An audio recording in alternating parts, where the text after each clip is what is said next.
ఇక artificial intelligence ఎక్కడ విన్నా ఇదే మాట వినిపిస్తోంది, కృత్రిమ మేధ. సో ఈ ఆర్టిఫిషియల్ ఇంటెలిజెన్స్తో భారీగా ఉద్యోగాలు ఊడిపోవచ్చు అనే అంచనాల్ని నిపుణులు వ్యక్తం చేస్తూ ఉన్నారు. రీసెంట్గా చూసాం ఎంజీ రావు గారు టీసీఎస్లో 2% ఉద్యోగుల్ని తొలగించారు. అలాగే చాలా సాఫ్ట్వేర్ కంపెనీస్ ఇప్పుడు వర్క్ ఫోర్స్ని తగ్గించుకునే ప్రయత్నం చేస్తూ ఉన్నాయి.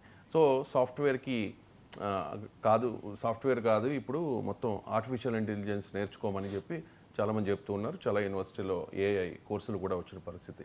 ఇలాంటి సిచ్యువేషన్లో సాఫ్ట్వేర్ కోర్స్ చేయాలా లేకపోతే ఆర్టిఫిషియల్ ఇంటెలిజెన్స్ కోర్స్ చేయాలా అనే ఒక డౌట్ చాలామంది స్టూడెంట్స్లో అండ్ పేరెంట్స్లో కలుగుతుంది. ఏం చెప్తారు మీరు? ఎస్ అండి, ఇప్పుడు మన కళ్ళ ముందు ఒకప్పుడు ఏదైనా ఒక పరిణామం, ఏదైనా ఒక మార్పు జరగాలంటే కొన్ని సంవత్సరాలు, దశాబ్దాలు, సెంచురీలు తీసుకునేది. కానీ ఇప్పుడు మార్పు రోజుల్లో, నెలల్లో జరిగిపోతుందండి. మన కళ్ళ ముందు గత 5 సంవత్సరాల నుంచి చూస్తే మన ఈ ప్రపంచం ఏంటంటే, ముఖ్యంగా భారతదేశం ఏంటంటే 4th ఇండస్ట్రియల్ రెవల్యూషన్లోకి ఎంటర్ అయిపోయింది. దాన్ని ఏమంటాం? ఏఐ ఎరా, కృత్రిమ మేధ అనే ఒక యుగంలోకి వెళ్ళిపోయాం. దాన్ని ఆర్టిఫిషియల్ ఇంటెలిజెన్సు, మిషన్ లెర్నింగు, ఈ రోబోటిక్సు, క్వాంటమ్ కంప్యూటింగు, చూడండి ఎలా వెళ్ళిపోయాం. చూడండి, మన సెల్లో మనకు తెలియకుండానే మనం ఏఐని ఉపయోగించేస్తున్నాం. మన మొబైల్లో యూట్యూబ్లో ఒకటి సెర్చ్ కొడితే కింద వచ్చేస్తున్నాయి. ఏటీఎంలు ఇవన్నీ ఏఐ.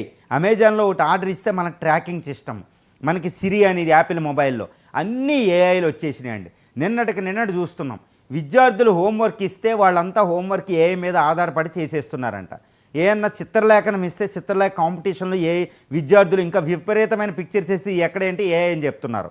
మొత్తం ఏఐలోకి వెళ్ళిపోయింది. ఈరోజు సాఫ్ట్వేర్ వాళ్ళు కూడా తన యొక్క జాబుల్లో ఎక్కువ ప్రోగ్రామింగ్ ఏఐల మీద ఆధారపడుతున్నారు. ఒక రెజ్యూమ్ కూడా ఏఐకి ఇచ్చేస్తున్నాం. మన మైండ్ కూడా ఉపయోగించుకోవడం లేదు, క్రియేటివిటీ ఉపయోగించడం లేదు. ఏం జరుగుతుందంటే మన కళ్ళ ముందే 4th ఇండస్ట్రియల్ రెవల్యూషన్ వచ్చేసింది. ఇప్పుడు చూడండి, ఇప్పుడు ఏఐ కోర్సులు ఇప్పుడు అడ్మిషన్ జరుగుతున్నాయి బీటెక్ కాలేజీల్లో, ఎక్కడికక్కడ జరుగుతూ ఉంటే ఒక రకమైన విచిత్రం వస్తుంది.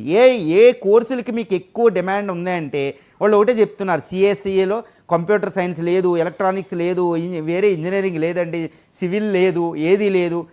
ఏఐ ఎంఎల్ కోర్సు ఎక్కువ అడుగుతున్నారు, మిషన్ లెర్నింగ్ ఎక్కువ అడుగుతున్నారు, డేటా సైన్స్ ఎక్కువ అడుగుతున్నారు, సైబర్ సెక్యూరిటీ ఎక్కువ అడుగుతున్నారు, చూడండి రోబోటిక్స్ ఎక్కువ అడుగుతున్నారు.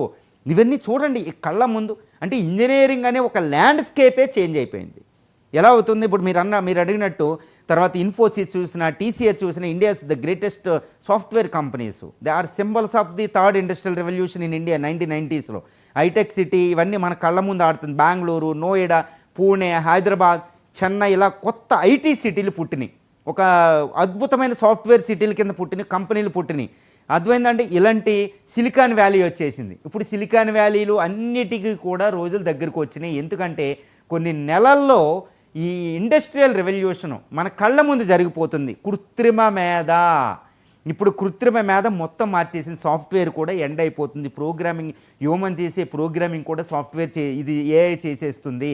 అందువల్ల ఇంకా సాఫ్ట్వేర్ కోర్సులు అనేవి చేయడం వల్ల ఉపయోగం ఉండదు. ఒకవేళ సాఫ్ట్వేర్ కోర్సులు చేసినా దానికి ఏఐ టూల్స్ నేర్చుకోవడము, దానికి for example computer science and engineering అని ఉంది, కంప్యూటర్ సైన్స్. దీనికి ఏం చేయాలి? ఏఐ అనేది ఒకటి యాడ్ అవుతుంది. ఏయో కోర్సులు చేయవలసి వస్తాయి. అది ఇప్పుడు సాఫ్ట్వేర్ జాబుల్లో 2-3 దశాబ్దాల పాటు సాఫ్ట్వేర్ జాబుల్లో ఉన్న వాళ్ళు కూడా ఏఐ టూల్స్ నేర్చుకోకపోతే వాళ్ళ జాబ్ ఉండే పరిస్థితి లేదు. అందుకని అప్గ్రేడ్, అప్స్కిల్లింగ్ అనేది కాన్సెప్ట్స్ వస్తున్నాయి. వాళ్ళు కూడా కొత్త కోర్సులు మళ్ళీ విద్యార్థులే మారిపోతున్నారు. ఇటు అమీర్పేట, బెంగళూరు ఈ ప్రాంతాల్లో కొత్త సాఫ్ట్వేర్ కోర్సుల బదులు ఏఐ టూల్ కోర్సులు వస్తున్నాయండి. అన్ని యూనివర్సిటీలు డిప్లొమాలు పెడుతున్నారు. సో మన కళ్ళ ముందు మారిపోతుంది ఇది. ఇప్పుడు ఎవరైతే ఇంజనీరింగ్ అడ్మిషన్ చూస్తున్నారో, ఇంజనీరింగ్ కోర్సులు జాయిన్ అవ్వాలనుకుంటున్నారో, నెక్స్ట్ అప్గ్రేడ్ అవ్వాలనుకుంటున్నారో, వాళ్ళు వెంటనే ఏఐ అనే దానికి షిఫ్ట్ అయిపోవాలి. అదర్వైజ్ వాళ్ళ జాబులు ఉండే పరిస్థితి లేదు. ఇప్పుడు సాఫ్ట్వేర్ కంపెనీలు, ఇప్పుడు ఇన్ఫోసిస్ అని ఇవన్నీ టీసీఎస్ తీసేస్తున్నాయి. ఇంటర్నేషనల్ కూడా అన్ని కంపెనీలు కూడా తమ లే ఆఫ్లో అని చెప్తున్నారు, మొత్తం తగ్గించుకుంటున్నారు. ఈ తగ్గింపు అనే ఒక నగ్న సత్యం ఏంటంటే వాళ్ళు రానున్న 1-5 సంవత్సరాల్లో అంటే 2030 నాటికి మొత్తం సాఫ్ట్వేర్ అనే దాంట్లో అవసరాలు చాలా తగ్గిపోతాయి. సుమారు 70-80% సాఫ్ట్వేర్ జాబులు ఎండ్ అయిపోతున్నాయి, అవి అప్గ్రేడ్ అయిపోతున్నాయి. ఈ సాఫ్ట్వేర్ ప్రోగ్రామింగ్ చేసే మనుషుల బదులు ఏఐ వచ్చేస్తున్నాయి, ఇంకా అప్గ్రేడ్ అయిపోతుంది. ఇప్పుడు గ్రోకు, ఏఐ అనేది ఓపెన్ ఈ కంపెనీస్ అన్నీ పెట్టేస్తున్నాయి, ప్రతి దాంట్లో కూడా వచ్చేస్తున్నాయి. ఈవెన్ గూగుల్లో మన సెర్చ్ ఇంజినే మారిపోవచ్చు. మన మొబైల్ పిక్చరే మారిపోవచ్చు, మన చేతిలో ఉండే అన్ని సాధనాలు మారిపోతాయి, మన టీవీ డిఫరెంట్ అయిపోతుంది, ఏదో ఒకటే సాధనం అన్నీ ఇవ్వచ్చు, ఐఓటీ అంటారు, ఇంటర్నెట్ ఆఫ్ థింగ్స్ అనేది డిఫరెంట్ రావచ్చు, క్వాంటమ్ కమ్యూనికేషన్ వస్తుంది, 5G కూడా వెళ్ళిపోతుంది, 6G రావచ్చు, 6G 7Gల బదులు ఇంకా ఏఐ బేస్డ్ ఏదైనా రావచ్చు. సో ఇంత ఒక విప్లవం జరిగిపోతుంది. దాన్ని ఏమంటారంటే కార్ల్ మార్క్స్ ఒక మాట చెప్తాడండి. అదేమంటాడంటే మానవ చరిత్ర అంటే మానవుడు ఉత్పత్తి సాధనాల్లో మార్పు అని. 100 సంవత్సరాల పాటు జరిగాయి. ఒక నిప్పు కనిపెట్టడం ఫస్ట్, ఆ నిప్పు నుంచి ఇది, తర్వాత బొగ్గు ఇంజనం, తర్వాత నీటి ఆవిరి. చూసారా ఫస్ట్ ఇండస్ట్రియల్ రెవల్యూషన్ 1779లో బ్రిటన్లో వచ్చింది.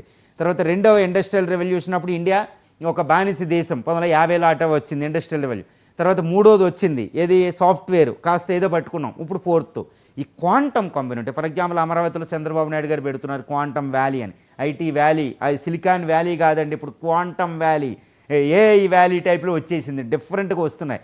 ఇది మన కళ్ళ ముందు జరిగే ఒక సత్యం. దీన్ని ఎవరు పట్టుకుంటారు, దీన్ని ఎవరు ఆకలింపు చేసుకుంటారో వాళ్ళు. అంతేగాని సాఫ్ట్వేర్ జాబులు పోతున్నాయి, సాఫ్ట్వేర్ ఇంకా బాధపడడంలో ఎటువంటి ఉపయోగం లేదు. కొత్త కోర్సులు షిఫ్ట్ అయిపోవాలి, కొత్త వాటికి వెళ్ళిపోవాలి, అప్గ్రేడ్ అయిపోవాలి. ఈ వెంటనే షిఫ్ట్ అవ్వనోళ్ళు వెనకబడి ఉంటారు. ప్రపంచం ఆగదు. ఏఐ వల్ల అందరూ విపత్తులు చెప్తున్నారండి. ఏఐ వల్ల అన్ని విపత్తులు, చెడుగా యూజ్ చేస్తే ఏదైనా అంతే, దాన్ని మంచిగా ఉపయోగిస్తే ఇది భారతదేశానికి ఒక అద్భుత వరం. ఏఐలో ఇప్పుడు స్టార్టప్లు కూడా ఎక్కువ, భారతదేశంలో ఎకో సిస్టమ్ డెవలప్ అయింది, ఇది అందరికీ తెలిసిందే. కాబట్టి సిలికాన్ వ్యాలీలు క్వాంటమ్ వ్యాలీల కింద మారిపోయే రోజు వచ్చినాయి. హైటెక్ సిటీలన్నీ సాఫ్ట్వేర్ నుంచి ఏఐ సాఫ్ట్వేర్ అయిపోతాయి. మనం కొంచెం ఈ నగ్న సత్యాన్ని గుర్తించుకుని ఏఐ కోర్సులకి, ఏఐ అప్గ్రేడేషన్ స్కిల్స్కి ఇప్పుడే షిఫ్ట్ అయిపోయి దాని మీద దృష్టి పెట్టి దాని మీద అవగాహన పెంచుకొని దాంట్లో ఎన్నో అపారమైన అవకాశాలు. ఇప్పుడు ఫ్యాకల్టీలు లేరు ఏఐలో, ఏఐ యొక్క టూల్స్లో అసలు నిష్ణాతులు లేరు. సో ఎవరైతే ఇప్పుడు దాన్ని ఫస్ట్ పట్టుకుంటారో వాళ్ళకి మళ్ళా స్వర్ణయోగం. సో వెంటనే షిఫ్ట్ అవ్వడం అనేది పెద్ద ఇష్యూ కాదు, దాంట్లో షిఫ్ట్ అవ్వడం ఉత్తమం అండి.